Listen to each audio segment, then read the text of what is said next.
today's video, I am at the beach and I wanted to bring you my version of how to find faith and hope in challenging times. So the first tip is to find quiet, find your zen, find peace in a place that you absolutely enjoy. For me, it's on this beach right here walking. It's being outside and getting vitamin D, and aside from recording for you guys, taking a break from my phone. We are living in a time of sensory overload. Everything is so overstimulating, and I don't think our nervous system was cut out to manage it so much. So finding calm every day just allows you to reset that, whether it's just getting out for a walk, a little bit of vitamin D, or finding that nook in your house that nobody will bother you, where you could just reflect for a while. I also find such zen in the swimming pool. It's repetitive and meditative. Every stroke and every breath that I take feels very calculated but yet effortless, and that's what I aim to do, to allow myself to just come back to home base, to come back to feeling like me. Finding your own place of zen is like coming home to yourself, and I think the definition for me is having a slower morning, and that often means waking up earlier. So I don't like feeling rushed. I think the last thing our bodies or our minds really want is to wake up and feel like we're in a rush or like we're already behind. And instead, especially if I'm on a photo shoot or I'm going to work, I try to give myself an hour. I like to listen to calming ambient music and make myself a cup of coffee, to journal. I think journaling is something that I find brings me so much of my own inner wisdom, and it becomes so clear which direction to take. So finding your zen is the number one piece of advice I give to myself, and I would give to you as well.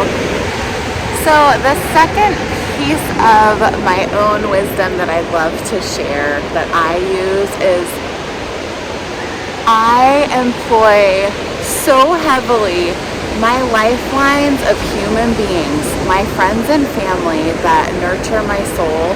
You guys, nothing can replace the energy exchange that we have with people who love us unconditionally.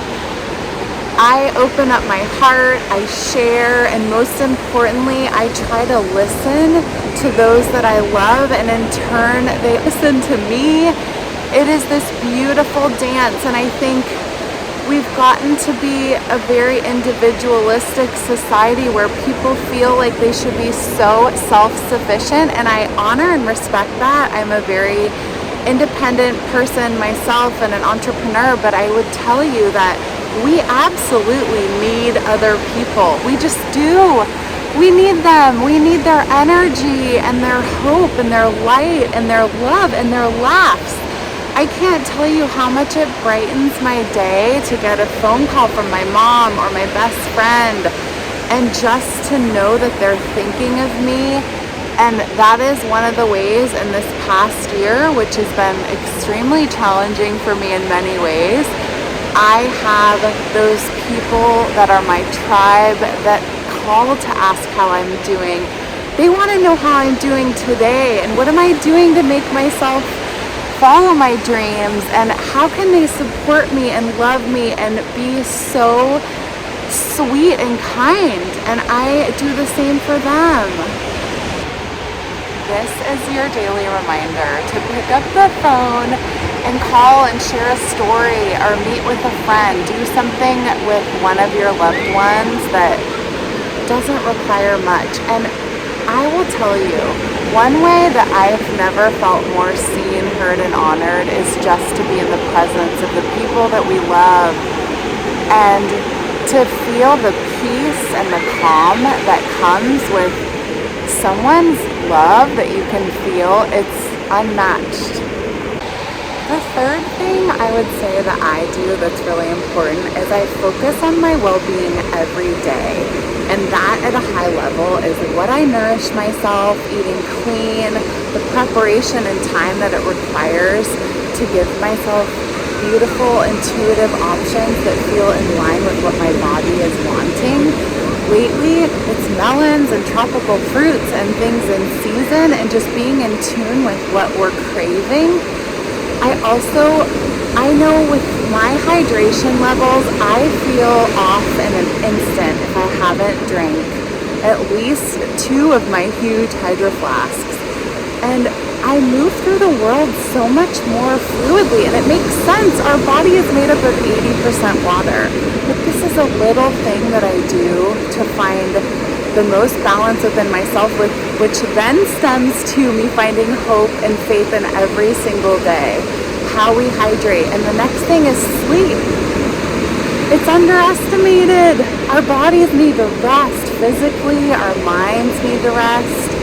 And if we're in a good cadence where we nourish our minds too before we go to sleep at night, it is so valuable. And then we reap the benefits of that healing for hopefully 7 to 9 hours. And this is so important that we remember we should have fun and we should go out and do things and go to dinners, and sometimes maybe that isn't like eating clean, and I think that there's a time for that too, but our routine is what is so important and needed so that we feel like we're in a container of healing at all times. It's like this little beautiful framework that we set up for ourselves, and it's really so awesome because if you do have a certain time where you might stray away from your regular practices, it makes it so comforting that you can't deny that you want to go back to them. One thing for me lately, I haven't been drinking a ton of alcohol, and I feel that my mind is clearer and I sleep better and I just feel like a better version of myself. And that is not to say that I don't, go and celebrate and have moderate amounts when it feels right. But for the most part, in general, my everyday life feels so much more powerful and in tune, and I just feel so much stronger without it. So that's one thing for me that's helped. I think also alcohol is a depressant. So the more that you have it, if you're going through a rough time, it's a little bit heavier to process the emotion and physicality of feeling sluggish or whatever. I don't feel like I have an inspiration to do that. One thing I've been really mindful of is more really warm tea-based concoctions, I guess. I often make ginger shots each week, and I just soak the ginger and use a high-speed blender and maybe add a little cinnamon, a tiny bit of salt, and if I have a lime citrus, I will do that. But even having a shot of that, I put it into my water bottle, and then that kind of gives the water a flavor, and it feels like it's anti-inflammatory. I just feel so good when I drink it.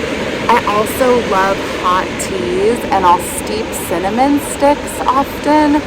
And if I have my favorite like yogi teas, usually the bedtime tea is my favorite, but I love using lemon peels or orange peels, anything that I've had, or even just the ginger, the root of ginger, and just steeping it in water is so medicinal and makes my belly feel so comforted. An acupuncturist that I went to, who changed my life years ago, told me that I do best with the chi in my body and the makeup to have warm foods and warm beverages. It just helps my digestion fires and it helps my gut microbiome, and I think that I really have stood by that, I guess, message and wisdom that she shared with me years ago. And I just share that with you because sometimes, like seasonally, it might not feel like you want to have warm beverages. I often bring a really hot steeped ginger, like fresh ginger water with me to work every day. Even when it's 80 degrees in California, it still really feels so healing and nurturing. this next tip is something that I've really surrendered to in a major way, and that is to feel your emotions and to experience them, to honor them, to just acknowledge them. And sometimes that's all we need to do. Just like these waves here, I always say our emotions are temporary. Sometimes we feel them and they're so powerful, and other times they're just a little wave that washes right over us. But remember that it's a passing, fleeting feeling, but it's super important that we trust that feeling that we have. If you're feeling emotional and you need to talk to someone, open up yourself to be vulnerable and to share with, again, your lifelines, or maybe you do have a therapist or a coach or someone that can guide you just to feel a little bit more at peace with your own emotions. I think if you feel like crying, it is such a release. Oh my goodness, I do it probably every other day, and it's not that I'm sad, it's that I'm so in tune. Sometimes I will witness something that is so beautiful, it just makes me cry. Or I just got a chance to catch up with one of my best friends in person, and we were both crying. I think just relief to be together and to really share some honest truths about what we were feeling about our lives in that time frame. And I think it's so powerful. Also, this is really important that you really recognize how other people respond to your emotions and who is a safe space for you to share, and not somebody, or putting yourselves in energies where they may discount how you're feeling, or it's not okay. It's no one else is experiencing your thoughts and your direct life experience except for you. And I think that's why it's so important with these lifelines and your partner that you are able to truly be your authentic self. And that's all messy parts of our humanness. We share because that's what we're made of, our heart. We have a huge heart, and we are able to nurture it more and to massage it and to get better about sharing the intimate feelings we're having the more that we express our emotions and express our truth in the world. The more that we believe in the steps we're taking and trusting that the higher power is working alongside us, we have to believe, you guys. We truly have to believe in a core level, which is why we do our meditation. And we meditate on things that make us feel good and think about abundance. We have to lean in to the discomfort, because that is where the biggest gems come. This is where we harness the skill of resilience. And I know that a lot of us, I personally speak for myself, have harnessed more reserves in a tank I didn't know was ever going to be that big or had capacity to grow to. Being challenged in ways I've never experienced before, and knowing that there's a reason for it. There's a reason why some of my biggest goals of being a mom and in a partnership or having a home that I really could call my own, that they haven't come around yet. And there's precisely so much wisdom and knowledge that I'm learning about myself and the process as it unfolds for me. We can't control our outcomes. We can control what we do each day, which is why I'm here sharing with you guys. And that discomfort could be the most humbled feeling you've ever experienced, but we're all human, and we have experiences that will come to us in our life that aren't as pleasant as we'd hope, but we don't have a choice. So this is your chance to rise up, to know that this too really shall pass, as my great-grandmother would always say. It's the case. This too, whatever you're going through right now, I see you, I honor you, and I urge you to believe that you will figure this out. You are on your way. just by listening to this and just by operating at a vibrational frequency of gratitude and being aware of the larger energies at play, you are on your way. My last tidbit is no surprise, but this is your reminder to trust your intuition, your own guidance of your higher self. You truly do know better. You know better than anyone, more than any healer or doctor, a friend ever provide, which all those things are helpful, but you are at the center of your own experience. And as you foster these self-worth healing tools and you start to become so much more conscious, you know what's best for you and what you're yearning for and how to make shifts in your life to align with that. So you have to trust yourself. We are our biggest cheerleaders too. And you know, sometimes going through a hard time means that you spend a little time on your own to reflect. And I think that protection and that trust that you build within your own reserves and yourself is so pivotal.